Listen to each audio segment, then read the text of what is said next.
bato ba on aura peut-être final mais on a eu à passer ba temps sous ya mabe na se so lundi ba conférence de presse na même discours na biso ba to yé poto avancer ya o eleki match ezati donc to beta ngo lokwa to kufa lobby match asuka na mukili yango parce que ba joueur ba comprendre ngaza jogo please coach na uteno na gijogo même bon ça na uteno na gijogo na binde premier jour ya la donc on va influencer non ngate na jo na beti balle na terrain zélo pelouse libanda mboka équipe nationale donc na yebi ba température tout et les premier jour na bi ko na yeneka ambrière na sali histoire bon malgré na sali pe bali na gagné ba coupe Suède na gagné ba championnat Suède ba meilleur joueur na championnat Suède malgré na beti championnat so mingte mais un a beta qui on a même meilleur joueur ya Epefkin tout ça quand Epefkin wali na foot donc premier to beti Epefkin c'est ko beti na ba fait club ba dering mais na beti na meilleur joueur donc Bongo ya menga na olingande na ye ba ministre à sport alobaki nini po na bango parce que to yebi ndenge esukelaki faute ba biso gouvernement mboka bacha maboko pona motiver ba ancien joueur wana na maele bazwi libanda ba ya ko apporter plus ba club tout.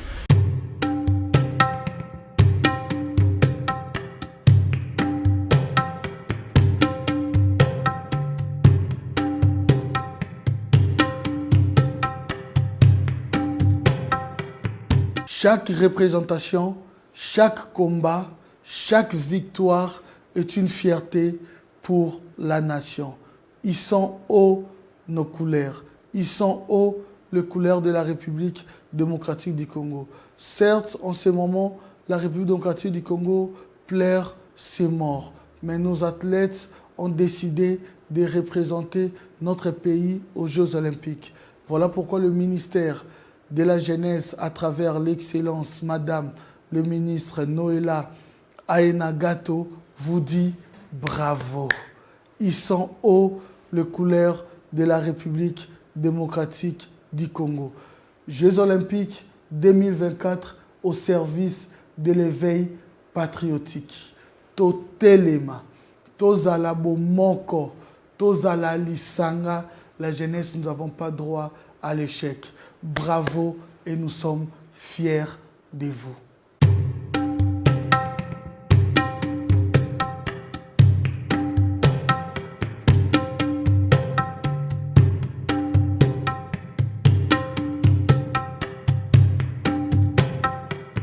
Très heureuse de vous savoir nombreux, mesdames et messieurs, en train de suivre cette émission Parlons sport avec Jenny Masanka, queen de la presse. Tout le monde a qui grand événement et où qui les Kanambo Kanabiso ou ezali wapi coupe du Congo. Voilà. Ba mouré du sport baloba qui non Jenny okoki kotik événement et les kaboyete parce que ezaki événement encore et c'est pelisa qui vraiment ba sportif et ça là qui vraiment un vrai bien, raison pour laquelle Lelo Tozo Sololango avec mon invité qui n'est pas déjà à présenter. Voilà, Lelo Tozo la Bongonaye, Djogo Plis, coach René Makondele qui est aujourd'hui l'entraîneur de l'équipe Céleste.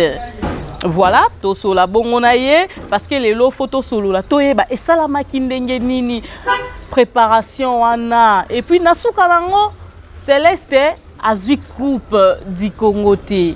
Est-ce que et ça là qui bango passi est-ce que bah c'est pela qui quand même pour ba koma ki na finale to pendenge nini toko solo la yango bongo na entraîneur azana déjà na plateau a betela biso masolo.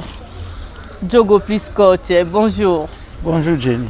Bonne santé. Santé très bien. Ando monde. Très bien quand on a moni parce que dans mon a pas qui t'a fraîchement matin, santé et puis aspect ça on est non. Ouais, normalement après finale Coupe du Congo, l'activité monsieur s'arrêta qu'il fallait pour qu'il y ait des vacances donc on a vacances aller pour que na niveau Europe côté la bande, côté la famille.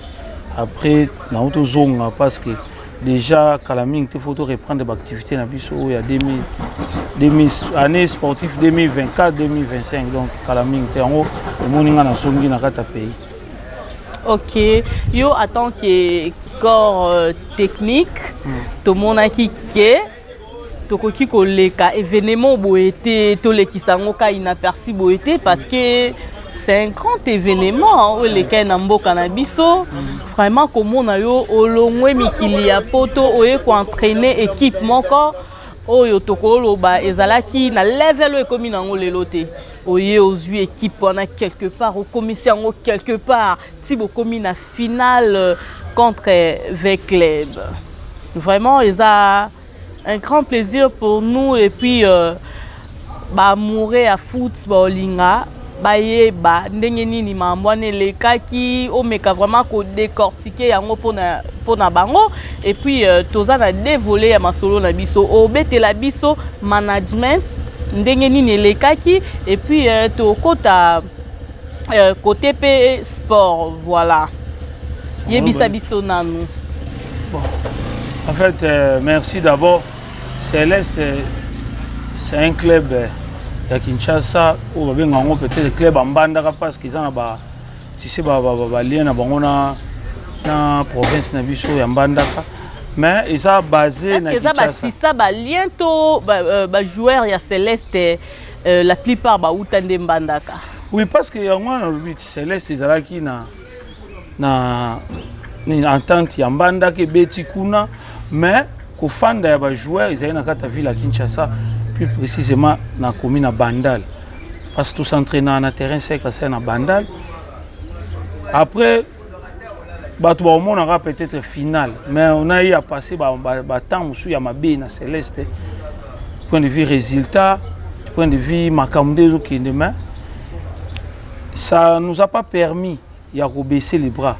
Ça n'a pas permis à les joueurs de baisser les bras. Continuer au travail jusqu'à ce que ba résultat bandi ko pesa et puis ba résultat ngo bandi ko pesa to bandi coupe du Congo. Premier match monsieuraki na Matadi, tous les cas on a difficulté.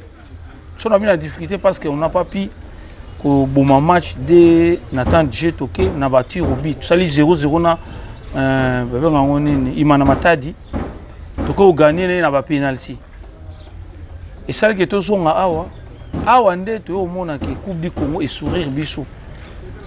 Tu betina Beni Sport, tu gagné 2-0, tu betina na Bukavu Dawa, tu gagné demi-finale tu as Tanganyika Wazalakifma surprise de la compétition. Tu gagné 4-1 et puis même sur la finale contre Vecleb Oyo. On a eu à montrer image, il y a bien Céleste. Si on a eu bon parce que il a fallu que s'appelle Céleste na mutu abatu na kata. RDCP Libanda, Lelo Céleste, quand même c'est un club où Bayebiango, tout Bazotuna, évolution. Parce qu'on a eu à faire des résultats bien au niveau Coupe du Congo, Coco Matina finale contre un grand club du pays, fait club. Et puis, tout ce qu'on a tout l'acquis, on pouvait aussi aller gagner vers club sur le terrain. Mais malheureusement, les gens ont 3 résultats, nul, défaite, victoire. Et tu sourire, bisoté match, on a tout polina avec les 1-0. Mais la prestation était bonne, ce qu'on voulait était bonne. Quand des victoires, qui à la fin était une déception côté parce que tout le monde qui n'a Coupe du Congo, tout le tir a gagné trophée mais on propose de dispose. C'était vraiment une déception comité ni malgré tout un gros poisson il y a football mais pour nous il y a cas déception. Ok, pour Nabino, ezalaki kaka déception et tout bandana on a début, il y a préparation, il y a finale, il y a Coupe du Monde. En fait, préparation, il y a Coupe du Congo, Nyon en général. Ça s'est passé comment dans Céleste? En fait, on avait à passer un moment où ma baie, surtout dans Play Down. Bon. Saison, on a pris des défaites, on a enregistré des défaites. Et on a conscientisé qui comme entraîneur, dans le but au BCI, on travaille tout le temps. travailler et puis on a discours on a carte vestiaire discours on n'a pas jouer on a c'était seulement que non et là on a l'accès on ils a tout continuer travail oh mais tout ça là 10 fois plus tout on a un temps maïtavement oti likolo pourquoi parce que résultat bien où tu as un travail na nzela musuna et là on a relaxer bango te to kende boye to que non to continuer au travail to continuer au bosser puis to continuer à qui si quoi discours est là que bah résultat m'avait tout ça il faut sauver saison tout ce qu'on a coupe du Congo pour saison 2023 2024 ils a clôturé 5-4 matchs pour tout match en finale et ça la fin du monde tout Luka tout ça va résultat pour tout sauver saison na biso pour sauver saison là c'est aussi sa saison en beauté tout aussi sa saison en image bien pour être aux on a toujours bien tout bagarre en tout cas bah saison ni nous on a image on a et on est mteko bandi service saison 2024 2025 et tous ces méta qui au travail jour et nuit et je continue à conscientiser mes joueurs et on ça va que non travaillons premier match tout l'équipe ben sport tout travail total en côté histoire ici tout c'est pas na butu na temps se remettre au travail tout travailler ba tactique tout défensif offensif nini a bien pour na biso na match yo tout travaillant nini a mabe tout ça qui na match to meke un peu ko réduire en to qui na match musus contre Beni pour 2-0 ce qui nous semblait difficile na un match ko Tchabi mais tout monde ko fait na match à Beni to Tchabi début to encaissé tu as dans un point positif sur le plan défensif to encaissé sur le plan offensif to Tchabi début ce qui est une bonne chose donc continuer contre Bukavu Dawa to Tchata 3 parce que objectif c'est combien au Tcharababi mais n'est pas encaissé. OK. Donc contre Bukavu Dawa banda au mené sur 1-0. C'était pas facile. Mais tu remonter pente na pas mi-temps tu égaliser. Donc na mi-temps na si bango que oh ba tcho on ka moni donc jamais ba mona sous poto quitte à biso to zonga to tché 2-3. Tout ça qui to yo kana faute to tché 3 bilelo. To zongi na deuxième temps to tché 2-3 ba jouer ba respecter comme ça. Yo kani 3 bi bo tché 3 bi. Tché 3 bi. Même si bango bravo to CP to ke demi-finale contre Tanganyika même discours so lundi ba conférence de presse na même discours même si bango to yé poto avancer ya o eleki match ezati donc to beta ngo lokwa to kufa lobby match asuka na mukili yango parce que ba joueur ba comprendre na bi to chai 3 objectif to encaisser 1 to encaisser Tolongolana mais to tcha 4 photo luka to comme na 4 bi na match parce que photo objectif c'est ça to kende liboso to kena conférence de presse na lobi même maké na yebi na nga Tanganyika te Nathalie pe bango mingi te mais on a tellement que je mettrai en place tactique moko oyo eko sala ke et tcha bango en difficulté na match to kena match na che tactique wana et puis esimbi to che 4-1 donc tu vas sur bimo donc tu travailles mais tout s'améliorera chaque match et pendant ma temps on a ba joueur bazaki internet to bazaki oui toi internat ba joueur ensemble dans ma campagne et puis entraînement c'est passé na tongo bazaki na temps ko paiement et puis ba président vraiment na comité ba tchaki moi ba moyen pour ba joueur ba récupérer bon rapide après match passe soit bêta na bekara ba 2 jours bêti tout. Donc il fallait qu'on récupère les joueurs le plus vite possible. Côté en avant, il n'y avait pas de problème. Dans le côté entraînement, les entraînements, comment ils vraiment engagé, sérieux, déterminé, détermination va jouer ça qui va bien. Après, tout est final, quand tu es vite, c'est bon, tu complètes son ordre qui nettoie et l'autre perd. Mon gars va jouer ça qui bientôt gagner tout le monde, même président. Ayaki Kouti avant match na Léa. Permanence, aller ensemble. Président et Céleste est au président de la République. Ah, au président Chris, à qui j'ai dit déjà bonjour. Le président Chris, en tout cas, félicitations pour notre Moussala Kitoko. Tout le monde a vraiment évolution. Il y a Céleste, félicitations à toi et à notre entraîneur René Makonde, le Diogo plus coach. Sans oublier le manager bien qu'il y a qui m'a caméra et Voilà. Ok. Et yebisa biso nanu parce que na terrain to bando mona ba joueur bazalaki au grand complet tende bazalelaka. Est-ce que bo retenaki ndambu to ba misusu balongwa ki avant ba préparation? Non. Toi internat qui presque effectivement il y a 28 joueurs plus 3 gardiens et plus 4 gardiens c'est Salagi Bisso 32 bazaki interné donc mais bango tout va s'entraîner mais dans match tu retenu 18 joueurs plus 2 gardiens 20 bango 10 babeta 8 ba fin na ban 10 ba robeta na lobini 10 plus gardien 11 9 ba fin na ba gardien mon 8 joueurs tu retenu bango ba répondre ki na match wana o image na ngai na penser ki na bango ba pour défendre le match. Mais tous les joueurs sont importants, mais ça dépend du match.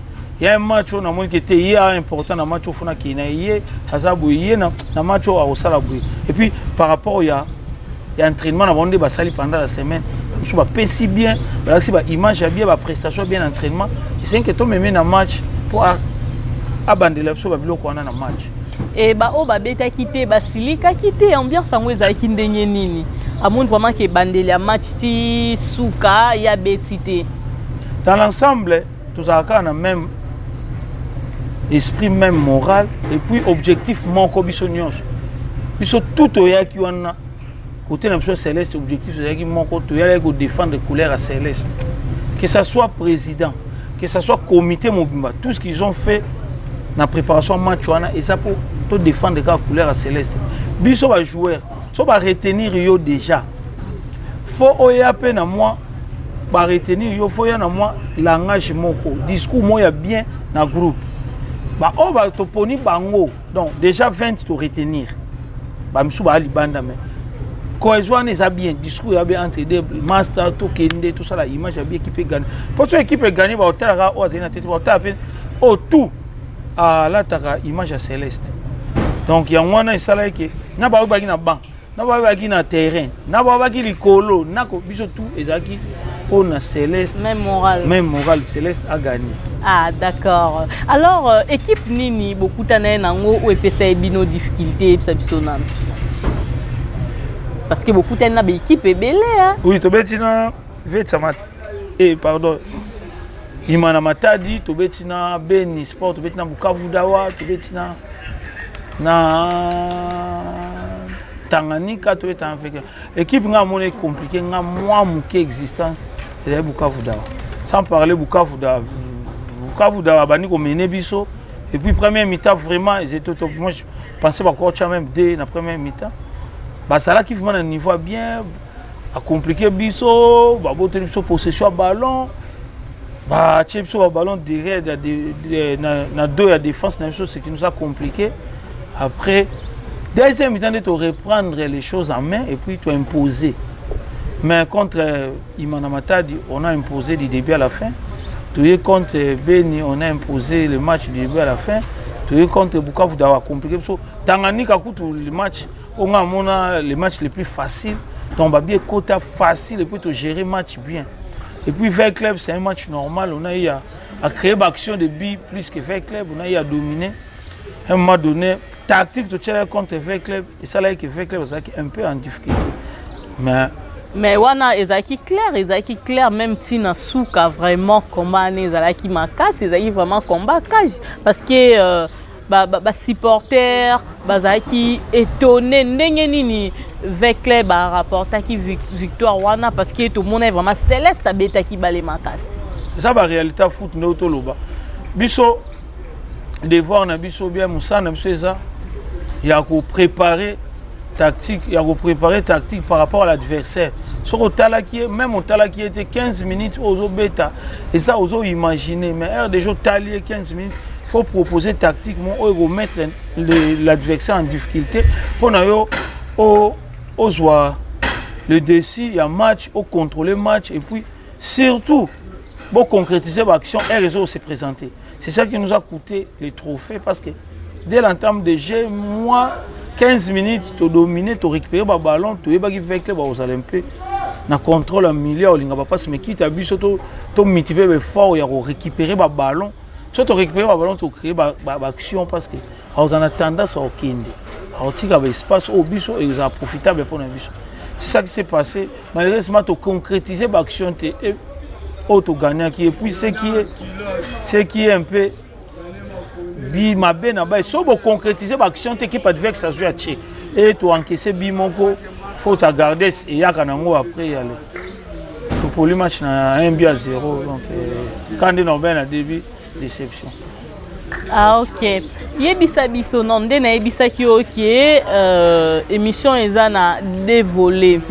Toyoka kike ba joueur il y a Céleste et Belé barotika Céleste la plupart na bango ba okende Europe par rapport il y a management et salamaki tellement bien na ba moment ba détection banan ba okende. En fait, on a un problème on a autour na oui. Club Leroy Céleste c'est un club qui ils ont ambitieux Belé pour na yango mono club na pour na ba joueur na bango. Pour le président club, pour le comité Céleste, pour le joueur, il faut jouer opportunité, il faut que les bandes soient œuvrées et sur le du côté financier, sur le du côté social, pas dans le mais et là, c'est un management qui fait un sommet, et à haut niveau. Depuis moi, je tout ça qui na kulutu nanga mo abeta pe na Léopard un ancien footballeur et Léopard pe Fizenza a intégré qui équipe comme manager comme directeur sportif ou peut savoir conseil comme manager surtout ba joueur libanda mboka chose c'est foot qui biso pe na moi a convaincre qui ba manager ba recruteur surtout il y a zone Afrique. Après, c'est un qui a sa détection. Toujours un des grands recruteurs, il y a zone Afrique, il y a Lille. Mercedes Macolino, il y a qui un des grands managers. Un manager peut jouer congolais, moi, il va jouer africain. Franklin, et on a après, il y a qui a détection. Détection, va détecter quelques joueurs où on va monter qui va club. Moi, comme entraîneur, je faisais que appuyer babilo ko bango ko confirmer babilo mususu au pe bango balinga bazaki na ba formation balinga ba par rapport ba joueur monsieur. Ils ont choisi leurs joueurs. Moi en tout cas déjà en tant qu'entraîneur professionnel osa déjà na hey ya détecter pe oui, un bon joueur. Na bango tout ça qui moi il a détecté tout ninga oui osa na raison parce que ngamo pe na yebi oui puis tout se mettre d'accord, on a un point, on passe dans chaque jour, on clôture des détections et puis on va jouer à Banaminto. Vraiment, c'est concentrer comme entraîneur. On est dans la mine côté manager, mais on a informé. Parce que faut jouer on tika pour na image à préparer remplaçant pour la saison prochaine. La image mais c'est pas on est étalé. Jouer voyager tant que non va voyager tu vois dans monde bas les parce que nazape na yebi pe ma monde les galibanda parce que nazaki kuna comme joueur nazaki kuna pe comme entraîneur à ba jeune na yebi donc c'est pas facile si bon comme il met le moins ça c'est trop difficile pour nous convaincre ba manager ba recruteur ba directeur sportif ba club ba ou ba joueur koto mais en tout cas on se bat pour na ils ont quand même une image. Son zamba sali. Il y a des joueurs qui vont laisser Congo pour l'Europe. Ok. Détection et ça m'a qui camp et les cas qui n'engagent. Détection ça m'a mois de mars. Mois de mars. Il y a qui te contacte qui va club. Tu prends qui va joueur. Tu me soupes ça inscription en bango. Abinga na détection peut-être ba mona nga yo ça mususu ya ba club mususu ya ba club mususu ba ki pe ba ça mais dernier bouja ki kinte hein tout sentir vraiment que pour ba détection et ça la mayo kanaka yo ndo za ki informé mais ningi ça qui te quand même parce que yo za ki informé ça là qui vraiment makasi ya ki na terrain ou jana Libanda Stade de Martyr, où il y avait un déjà, sur tout le monde sur Internet, et puis les des bouches à l'oreille. Internet, et les gars de bouche à l'oreille, dans ça la plein. Bah jouer bah qui est belé. Yonde Moutou, peut-être vous avez nos quatre. Ok, année prochaine, est-ce qu'il y a des détections des sous? On a un cas qui n'a pas projet, bah ça on soit l'année prochaine parce que et ça est au moins bien pour la jeunesse nabiso et au balingi au beta bal, bah mon abilo quoi ni ça la chaque année. On a encouragé bango pour l'année prochaine. On a été dans les locaux préparation à comité na makambo sous. Il y a Céleste. Ah d'accord, d'accord. En tout cas, côté Céleste et Monique, Mambouze belé Céleste boa mozindo hein. Boza mozindo parce que bon peut s'impression bien. Bon peut s'impression bien et ah bah joueur bazo qui est quelques joueurs bah qui est d'Europe. Est-ce que pour la prochaine saison, est-ce que vous pensez qu'on recruter déjà des joueurs Moussoussou ou bah remplacer des joueurs parce que vous pouvez déjà impression bien la Coupe du Monde. Coupe du Monde et la Coupe du Congo. Vous pouvez déjà impression bien. Est-ce que les joueurs vous pensez déjà qu'on recruter et puis vous allez sous en mesure il y a qu'on recruter les joueurs à la même hauteur na les joueurs au bazokin. Ouais, bah joueur bah kenda bayaka. Jamais un club sur bon bah joueur quand 10 ça va comme en monotonie. Il faut qu'il y ait bah bien ngoni. Bah joueur bah yé bah qui. Nango tu peux m'quitter, biso tu peux m'quitter mais il y a un service manager na bah tu vas travailler qui na Céleste pour non ça là bah pré-recrutement. Bah pré-recrutement les que bah c'est bah match ah bah autant là bah joueur oh yo bah monique oh on passer dans Céleste oh on passer dans Céleste oh on passer dans Céleste oh ça bon bah suis déjà bah suis bah contact comme ça bah simplifier nga moi musala comme ça être au son là si tout va bien lundi bah yé ngai siko na bandu kotala oh vraiment bon na raison oh maintenant moni na idée na ngazati na longoli tutika na oyo to mona bien na ba o musu bazala ki aye kaka to pesa pe bango chance musu moi mo bo aye ba ina mais maman na joko aye mo faut tala épée ça est bientôt remonter en tout cas merci année prochaine il y aura courage mais so moi peu jogo garder na nous so pe singi tout ça dossier na tout ça le dossier na mais to fond la porte na ba tout plus bateau de ba ça qui soki toujours d'espace que lobby toi en réunion il y a des joueurs qui Céleste, il y a un comité pour annoncer ouverture, il y a des activités dans 2024-2025. Et yo attend qu'il y a un entraîneur réseau Bangisa Ote. Promener les banques ça. Recommencement on a. Moi ça jogo plus coach. Na ute no na gijogo même bon ça. Na ute no na gijogo na bien les premiers jours là. Donc on va influencer non raté. Na jo na beti balle na terrain. Zélo, pelouse, Libanda Mboka, équipe nationale, on a eu la température, tout, et les premiers jours, on a eu des gars en prière, on a eu des katane. Mais on a eu moi non, on peut monter dans notre épisode. Non, on peut ça, moi, je suis timide, maman na chou. Moi, moi, brimant, moi, na kimi na e. Je suis moi timide, moi, na kimi. Mais je suis côté na terrain. Talio, mon bon, mon talio. Donc, to ya ona lobino ke e obangisa ngate parce que naza jogo wa bango naza ki jogo wa bango peut-être ba okoma wa nga entraîner te ngada naza ko bango sala ngada na sala ki donc et oli kana calme sans problème yebisa biso na no réaction ya ba joueur na ba supporter ezaki ndeni tombo perda ki coupe wana di Congo déception on est sur un stade. Peut-être qu'on a habité tout quitter dans plus ou moins déception impossible biso to boulagi vraiment tout ça la pays histoire na sali histoire bon malgré na sali pe bali na gagné ba coupe à Suède na gagné ba championnat Suède ba meilleur joueur na championnat Suède malgré na beti championnat so mingte mais un a beti qu'on a même meilleur joueur ya Epefkin tout ça quand Epefkin wali na foot. Donc premier tour beti Epefkin c'est ko beti na ba faire club ba dering mais na beti na meilleur joueur donc na Déjà dans le championnat, on a joué médaille. Ce qu'on a eu comme entraîneur, première année, on a joué médaille. Mais ils ont l'expérience bien au Québec dans la compétition africaine. Ok. Mais, on a vu que tout ça. Mais on avait comme l'impression que Céleste a bêta match comme si elle l'embissait avec club.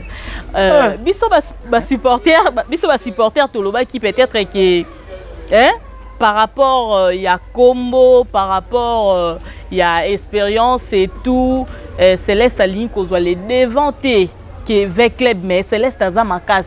Il y a qui stade? Oui, bien sûr. On pose une permanence.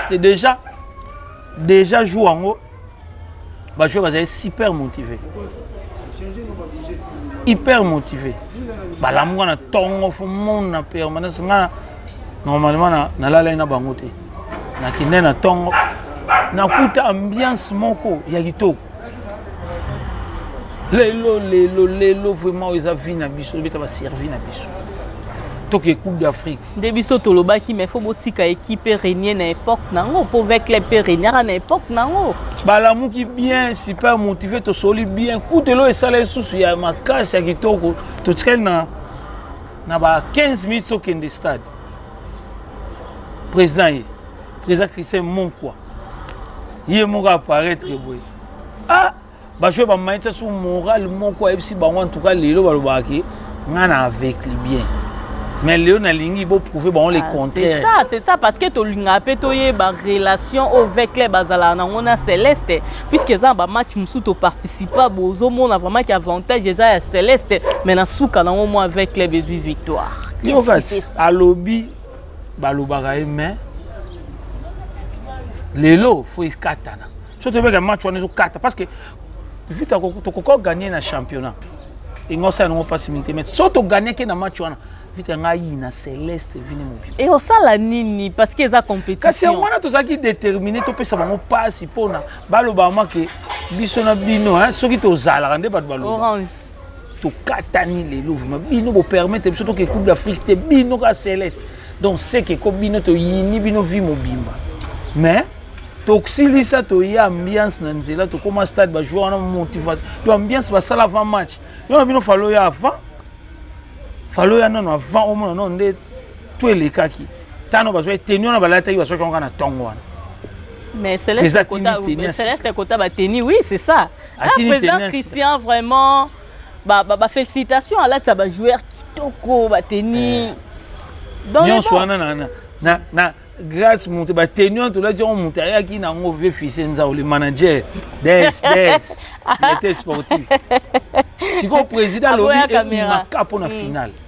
Après, oh yoboki et tout là do boké na onda ba jouer ba bi ati stade qui propre makamyo bien biso mon staff technique propre tu avec les lots vraiment tu réussi ça attends na ba boîte pour na to fêter victoire mais un cas pour les big exception et ba réalité ba le na tongo tous c'est relever ba tête to bon ça o jouer les choses.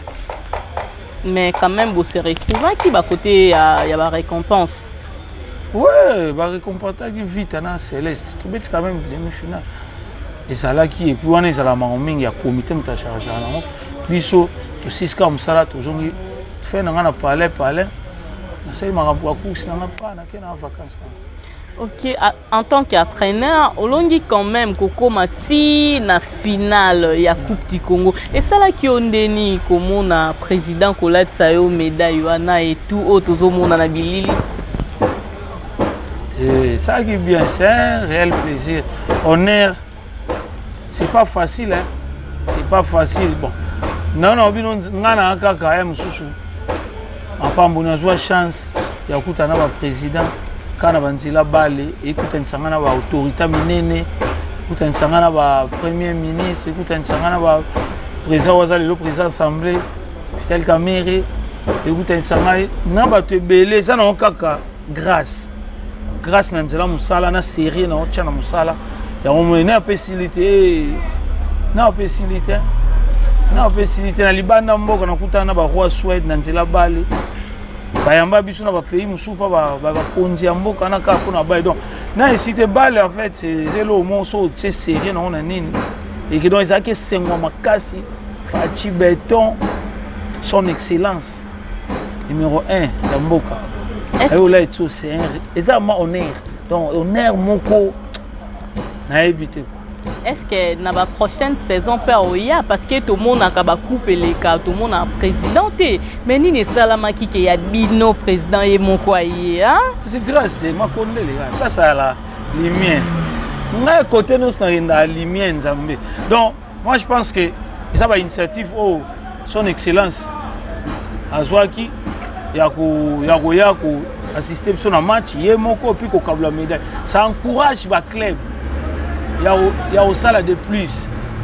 Ça encourage les clubs au salle de plus. Il y a au Loba. Et l'année prochaine, pour le club belé va s'inscrire dans la Coupe du Congo. Moi, on sait vraiment son excellence. Et c'est le président. Félix Antoine Tshisekedi, Fachi Béton. On sait quand on a Coupe du Congo, un peu booster côté championnat. Ok. Côté championnat, nous en tout cas, tu as apporté main forte. Parce que Bino Penza a motivé Bino. Hein?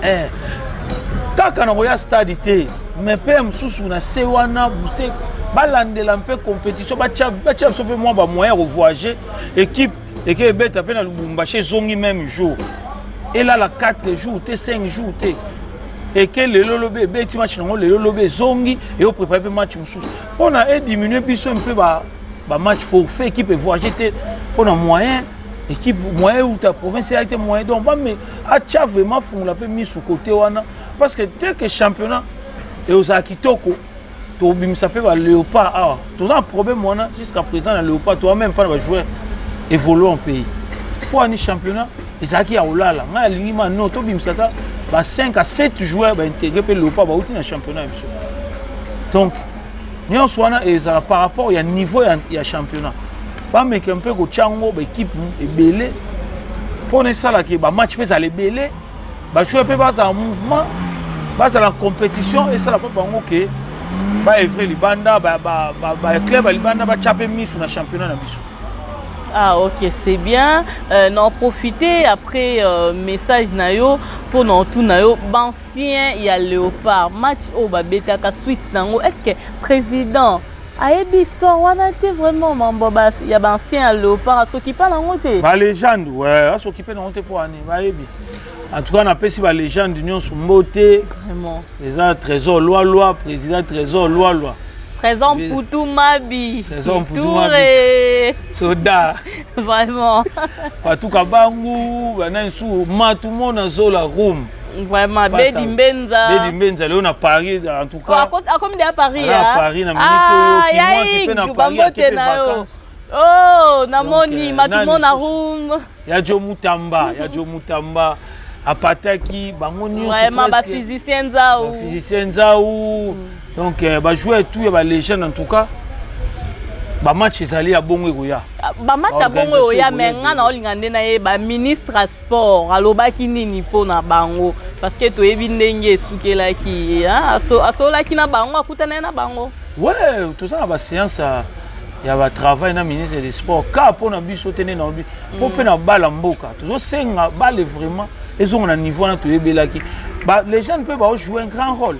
Un grand rôle parce que le autre moment Distel Zola qui est salé en passant directeur sportif avec club ancien Léopard totali vient na Ifisenzao ancien Léopard na Céleste totali apataki na Dering totali donc ancien peu le ba comme occuper ba poste na ba club pour ni ko relever ka niveau ya championnat ya ba joueur na biso nga le entraîner na Céleste aujourd'hui nani Gladys Bokese na les Aigles aujourd'hui nani Room na Renaissance le lopé to senga ba biscotte bala bazonga ozupe touré mzwa efraka na Mazembe kuna Lubumbashi donc eza vraiment le mot faute ba biso gouvernement mboka ba cha maboko pona motiver ba ancien joueur wana na mayele bazwi libanda baya ko apporter plus ba club tout et ça na ancien Léopard au monde niveau de football et comme maman likolo. Ok, un clin d'œil spécial à Pierrot Lolonga, président Pierrot Lolonga, Tozo Zelapé Club. Calamité détection pe koya et tout, toko communiquer bino kaka, ndenge zala kaka et namoni lisusu ba ancien ya Jack Trésor. Hein? Boni ba ancien ya Jack Trésor, ba sango kuna ndenge nini? Ah, en tout cas, Jacques Trésor, ancien à Bango, association des anciens joueurs de Jacques Trésor, Bomoko international, des pères et des mères. Des pères et des mères parce que nous sommes tout au bani dans Jacques Trésor. C'est sûr. C'est moi, tu as un trésor pour tout, pas tout Kabango, Gérard Tsona, Mayanga Baku, Crève Kelebo. Mais si tout ça, comme le pasteur en Afrique d'ici, tu as un vieux Nangaya Moros, Lukulunambanga. Donc, quand tu as Mwanda, tu as un Deo Kanda. Vraiment. Niolé, Saoke Mandi. Vous êtes tellement nombreux. Kabamba Moussassa. Je te salue, mon vieux. Kabamba Moussassa. Tu as Sayo Moukila, tu as Glody Sekou, Mik Makusa, Dax qui tient de Djilago. Dax. Donc, pour te dire que Jacques Trésor, vraiment, c'est une école de formation. C'est sûr. Mais pourquoi n'est pas Kebo ça? Si les autres allaient dans les aigles, Matobo. Bango nyonso to benga bango bayeba ke eza na association moko partout na donc association moko ka ozo exister ya ancien Jacques Trésor eza association des anciens de Jacques Trésor Bomoko international des pères et des président actuellement nga lelo ba pesi ngai mokumbana ya président donc na invité au les 18 piloté ele kan kilo ndeni na mutu na sangisaka yo kolobaka na ote yo kozalaka mwa yoza mutu a parce que nous avons entouré un comité directeur bavie nanga mafuila nani tout comité directeur au bawe bakere neta koto vient nanga Delars na Paris et na Lille pardon na pays France na Lille ba on tout ba ça René ba on est ancien joueur à Trésor et ça mutu monte kuna beta na Trésor tali biso tout au beta na Trésor donc objectif c'est d'aller tout tomber tout encadrer les jeunes biso ba beta na Trésor lo biso ba tiki ballon to meka ko orienter bango pe na makambu kaka ya balle. Donc c'est un peu ça.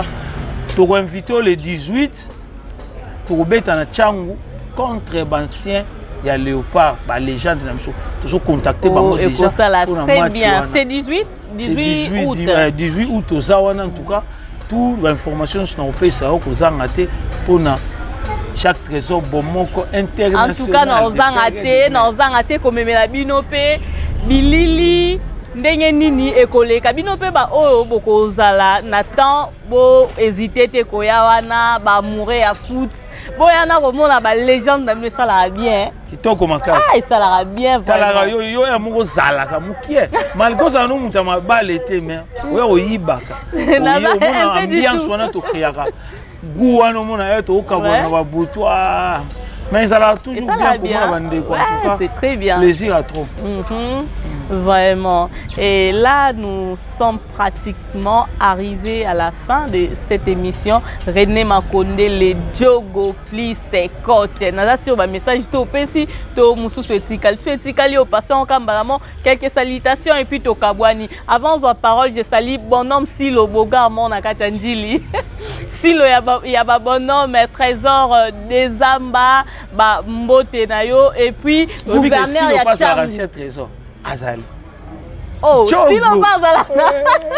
Oh, le grand Diogo, madame Silo. Azali. Gouverneur ya Tchangu, Orin Sungu, balobi sikonda zo gouverner Bundes, ok, René Makondele. Message pas ba mourir nyonso ya foot o bazolanda biso. En tout cas, message ya kaka ya bolingo. Toyebi ke biso na bino ba mourir ballon wana. Ouais. Tout ça là tout mon corps. Donc sans bino likola ba grader ko ganga biso pe tout ça ça biso pe na terrain bino pe boya ko ta stade. C'est dire boya o tira biso ka appui on a surtout ba yuma tout ya Céleste. Na ba non ba yuma tout ya Céleste. Et que supporter Céleste ba bien avant ba yuma. Tous les Bayuma, pourquoi? Pourquoi Bayuma? On a fait qu'il ne soit pas chef à supporter. Il faut Natuna. Oh, j'allais oublier. Nabi, Nani, Babenga ke Nani, Oyo, le collecata animateur, voilà. Un animateur, le collecata animateur n'a bichoté. Animateur, il y a Baki, j'ai salé en passant. Ok. Président Trésor. Trésor, Baki, Souki, du Balobi, les $vivants. Vraiment, on équipe tout. Baki Sport, Bambote Nabino, Bana Baki. On est ensemble. Ok. Donc, Baki, on est ensemble. Donc, n'a pas si Bango Mbote, Baya ko soutenir Bisso, Céleste, surtout. Dès qu'on reprend de l'activité, on a pour soutenir, pour pousser Bisso, tout ça là. Il y a plus de sous sur le tu déjà te sentir. Eh, quand tu as changé ma donnée, aux affaires. Après, on les reconnaît. Hein? On a aussi qui s'en battent par l'ingabale. En tout cas, on a fait ici la salutation dans la famille Makonde, les partout, il y a les lobbies déjà.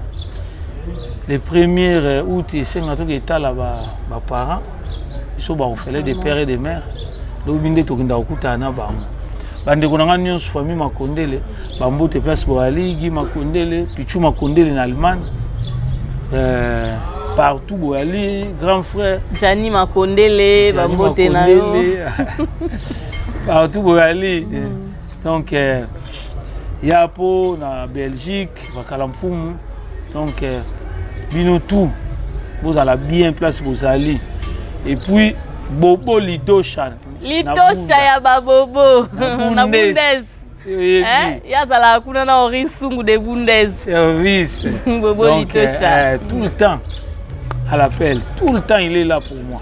Donc merci. Mazoa Kitouba Jacques Trésor. Même Bobo peut Jacques Trésor. Donc tout le temps à Jacques Trésor. Donc famille donc partout Bozali. Na Obo Sanate na sali famille na ngai. On a mon bimisi donc dame nangai ba nangai Retian Makondele, Ryan Makondele, Lionel Makondele, Renedi Makondele, Obosani Nelson. Nelson Limbili. Mandela. Sans oublier Jorela, Masia Enzo Massia. Donc, partout aux alliés, on est là. Nous vous aimons tous. Nous vous aimons tous. Bon. On a pas si je peux merci. Nous pensons dans un report. Mon qui tout seul n'a vu son mais le vieux Félicien Zaou, il y a beaucoup de ça l'émission. Au moins que vous décortez côté management moi bien. Merci na opé caméraman. En tout cas, on a moni 3 caméras et n'engé fandelinga veut dire. Imak Makengo. J'ai dit aussi un grand merci à Anel Kabafosset. Na moni bongo Dadie na bengake Dad Sims et Sele. Un grand merci à toi Enoch, un faux malade. Et tu as sanité comité à Céleste. Malgré tout le baboué. Vraiment sec. Sec na biso. Yambo. Medi, sec Medi. Tobo sanité, yé moko vice-président na biso. Pied. Le petit Jésus. Vraiment. Je dis, on a za petit Jésus. So yé na c'est tout na luka petit Jésus. VP. Petit Jésus. Baboté. Vraiment. Donc après tout ça na cons na biso, tout ça ba conseiller partout donc ba mbote na bango ya trop. Bambote belé na boss Eugène Likunde na Canada, na moni bongo Aigle Royal Colosa la Force One azalara moko na Belgique. Eric le baron, il y a Eric. Bino nyonso bolinga jeni masanka ngape na lingi bino mingi. On se retrouve à la prochaine émission. Bisous bye. L'ambassadeur des jeunes Congolais pour la paix à Doyoué a procédé samedi à l'inauguration de l'ambassade dédiée aux jeunes Congolais. L'inauguration de ces bâtiments, ses vœux, d'après cet ambassadeur, être la concrétisation de la volonté du chef de l'État dans l'encadrement et l'épanouissement de la jeunesse congolaise d'ici et d'ailleurs. C'est ici qu'est situé le siège de l'ambassade de la jeunesse congolaise pour la paix et le développement de la RDC. Plusieurs délégations des officiels congolais des mouvements associatifs publics et privés d'encadrement des jeunes, des autorités nationales et provinciales, ainsi que quelques chefs de missions diplomatiques ont assisté à cette cérémonie d'inauguration qui est une première dans l'histoire de l'RDC et celle de la jeunesse RD congolaise d'avoir une cité de la paix 6-4 avenue Mafuata au quartier Basoko dans la commune d'Engalima à Kinshasa.